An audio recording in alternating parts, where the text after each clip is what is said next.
Imam An-Nasa'i, Sunan Ibnu Majah, Sunan Ibnu Dawud, Imam Ahmad bin Hanbal, dan Imam Malik. Nah, teman-teman, kemudian yang dari tokoh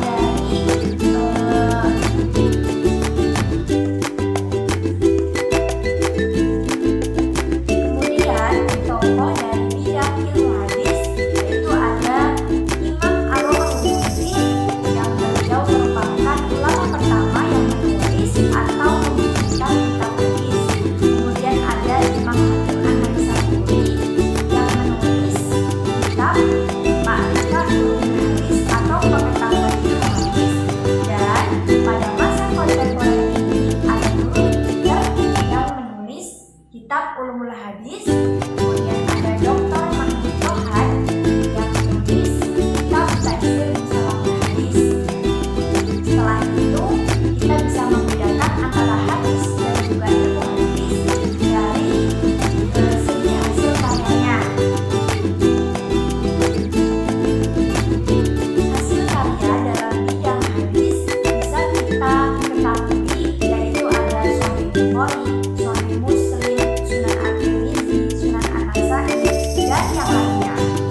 Nah, yang muwatta'nya yaitu Imam Ahmad bin Hanbal dan Imam Malik. Kemudian ada kitab-kitab hadis, di antaranya kitab-kitab kecil seperti Arba'in Nawawi, Riyadhus Shalihin, kemudian Al-Jabr, dan yang lainnya.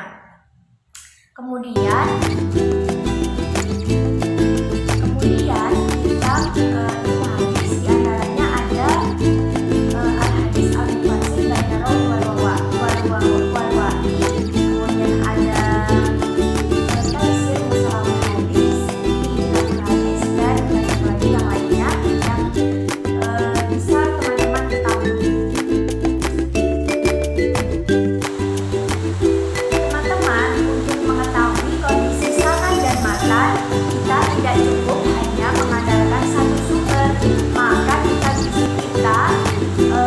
perlu membutuhkan banyak sumber dan banyak perangkat.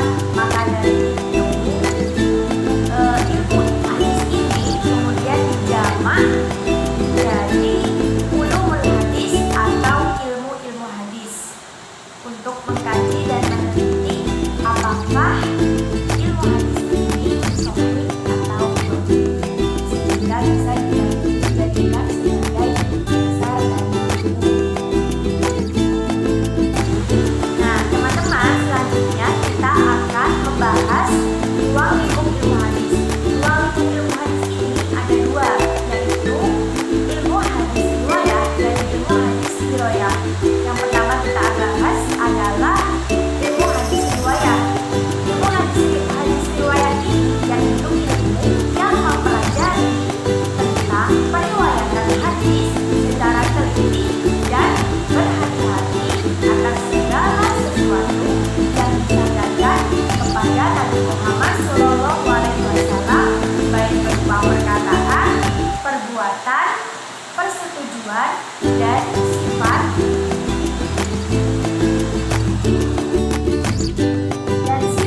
serta segala sesuatu yang disandarkan kepada sahabat dan tabi'in. Teman-teman, apa sih tujuan dari ilmu hadis riwayah ini? Nah, tujuan dari ilmu hadis riwayah ini adalah untuk menjaga kemurnian hadis,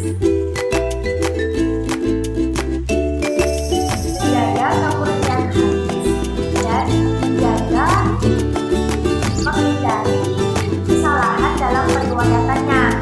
Karena apa yang beredar pada umat Islam bisa saja bukan hadis, tapi sebuah kabar yang sumbernya bukan dari Nabi Muhammad SAW, tapi kemudian dikatakan dari beliau. Ini sungguh meresahkan. Maka dari itu ada yang namanya ilmu hadis riwayah. Nah, objek kajian dari ilmu hadis riwayah ialah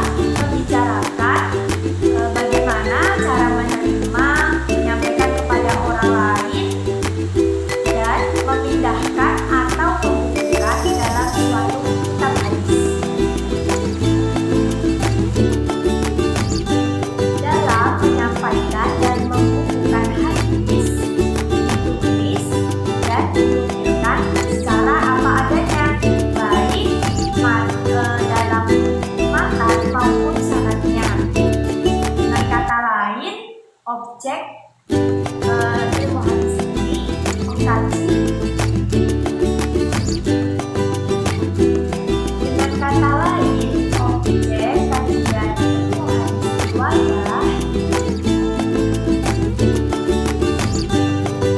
ialah matan hadis yang disandarkan kepada Nabi Muhammad SAW, sahabat dan tabi'in. Ilmu hadis riwayah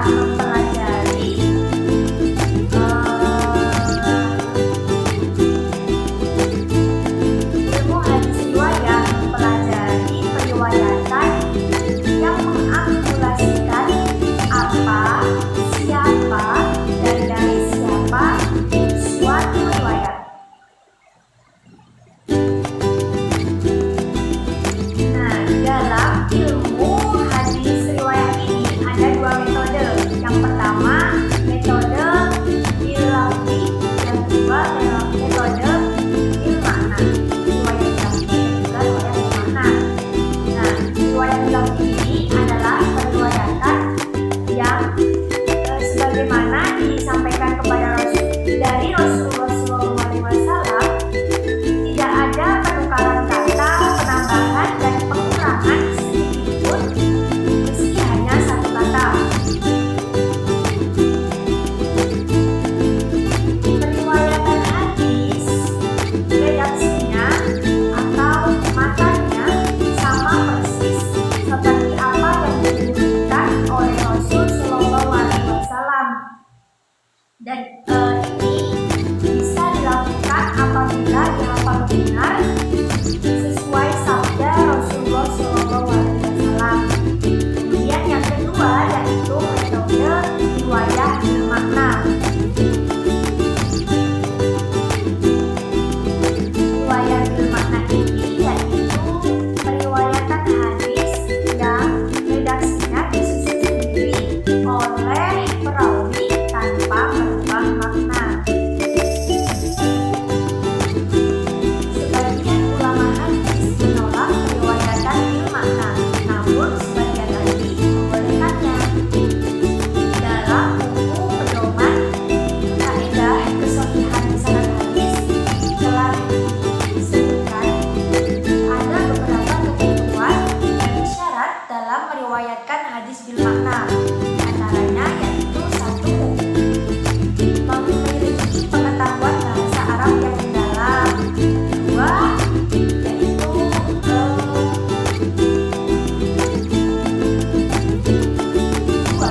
periwayatan dilakukan dengan terpaksa. Yang ketiga, periwayatan bukan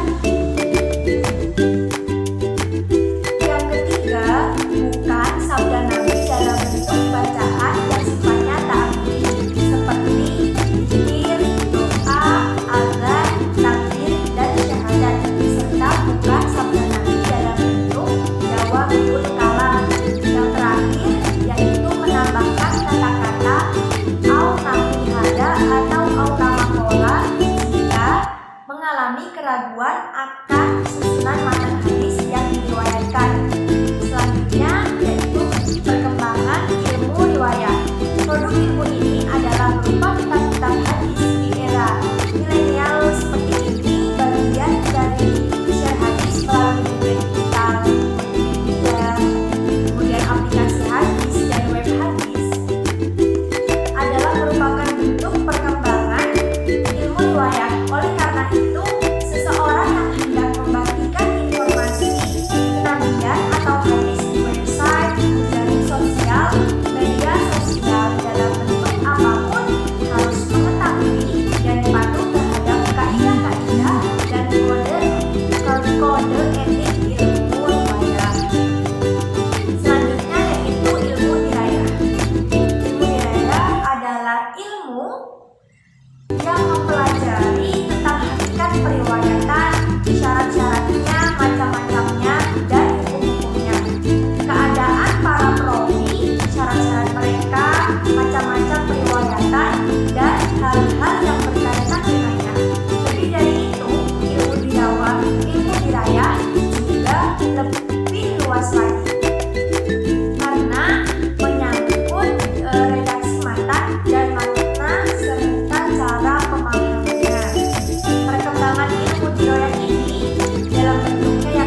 membahas mengenai konstruksi keilmuan ilmu hadis.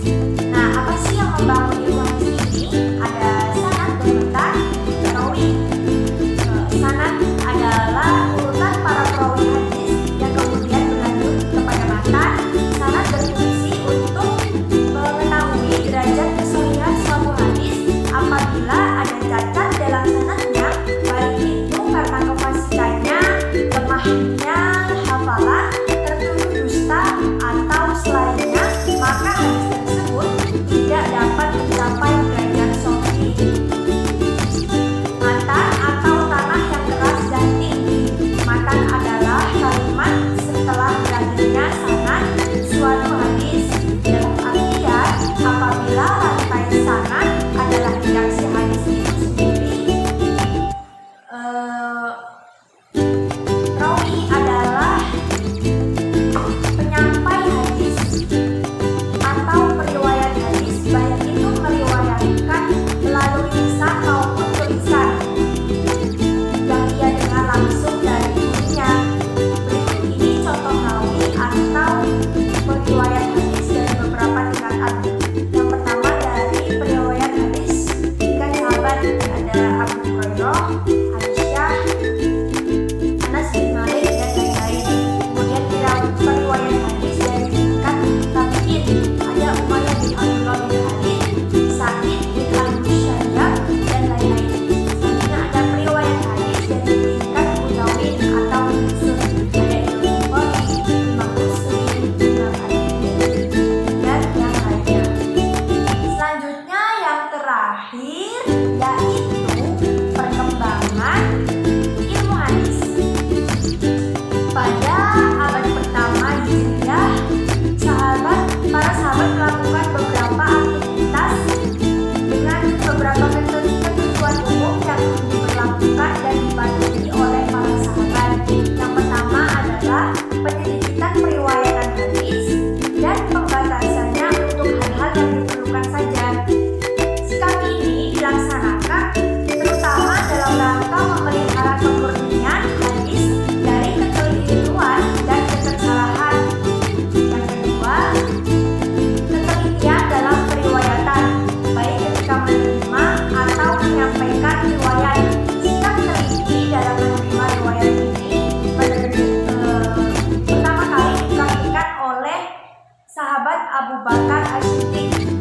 Nah, ketelitian dalam periwayatan ini juga dilaksanakan oleh sahabat Umar bin Khattab dan juga sahabat Ali bin Abi Thalib. Selanjutnya yaitu kritik terhadap matan hadis. Kritik terhadap matan hadis ini dilakukan oleh para sahabat dengan cara membandingkan hadis dengan nas Al-Quran atau kaidah-kaidah dasar agama.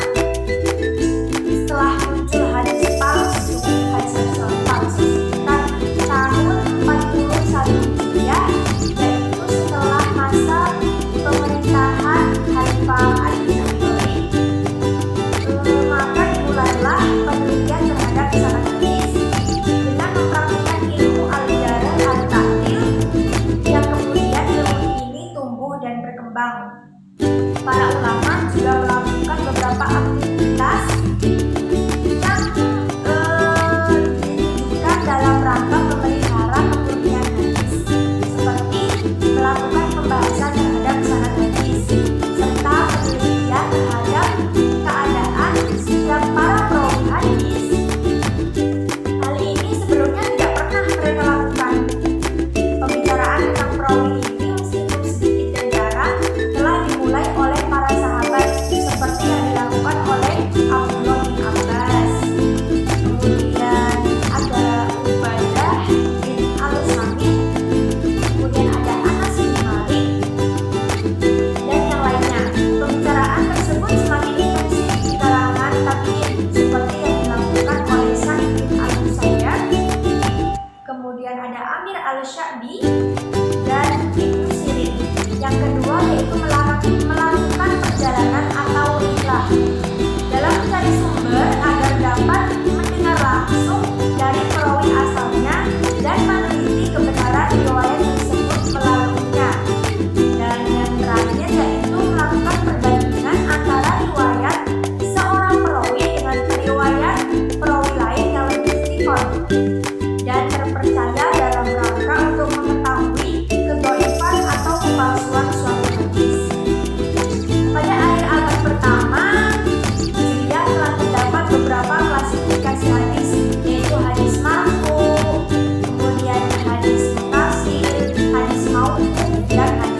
pada masa mereka.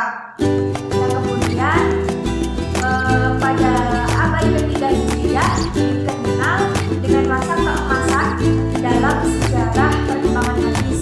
Mulailah ketentuan-ketentuan dan rumusan kaidah-kaidah hadis ditulis dan dibukukan, namun masih bersifat parsial. Yahya bin Ma'in menulis tentang Tarikh Ar-Rijal atau sejarah dan riwayat hidup para perawi hadis. Kemudian ada Muhammad bin Sa'ad menulis Al-Tabaqat atau tingkatan para perawi hadis. Kemudian ada lagi Ahmad bin Hanbal yang menulis Al-Iqlam atau beberapa ketentuan tentang cacat atau kelemahan suatu hadis atau perawinya. Dan masih banyak lagi selain tiga yang telah saya sebutkan tadi. Selanjutnya pada abad keempat dan kelima Hijriah mulailah ditulis secara khusus kitab-kitab yang membahas tentang ilmu hadis yang bersifat komprehensif, seperti kitab Al-Muhaddits Al-Fasil Bayat Ar-Rawi wal Al-Wa'i oleh Al-Qadhi Abu Muhammad Al-Hasan bin Abdul Rahman bin Halad Ar-Ramu Ar-Razi.